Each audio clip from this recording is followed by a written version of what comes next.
Presidential candidates will make it official this week in the traditionally first-in-the-nation primary. Republican hopefuls heading to New Hampshire State House to file their paperwork to appear on the ballot. Fox's Kaylee Schuyler joins us live from Concord, New Hampshire. Kaylee, what have you seen out there so far?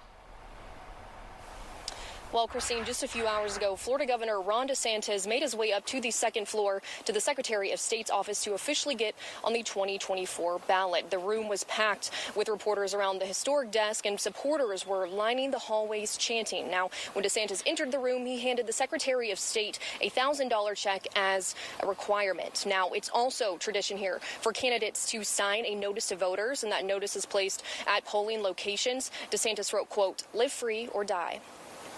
Hampshire is the first in the nation. We're a little over 100 days away.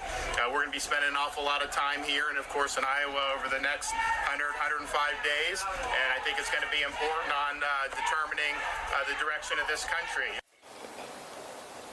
North Dakota Governor Doug Burgum also filed earlier in the day, and this all comes after former Arkansas Governor Asa Hutchinson filed yesterday. This is the first time in more than 40 years that candidates are filing paperwork with the new Secretary of State, David Scanlon. One New Hampshire professor tells me it looks like the New Hampshire primary debate could take place on January 23rd, but that's not set in stone.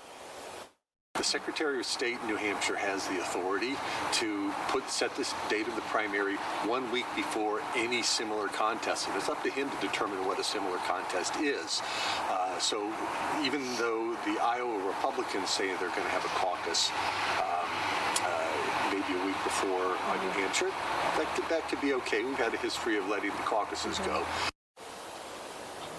A recent poll for the New Hampshire GOP primary shows former President Donald Trump with a commanding lead at 49%. Former UN Ambassador Nikki Haley is at 19%, and DeSantis in third with 10%. Now, Mike Pence and Nikki Haley are scheduled to file tomorrow, and all candidates have until October 27th to sign up.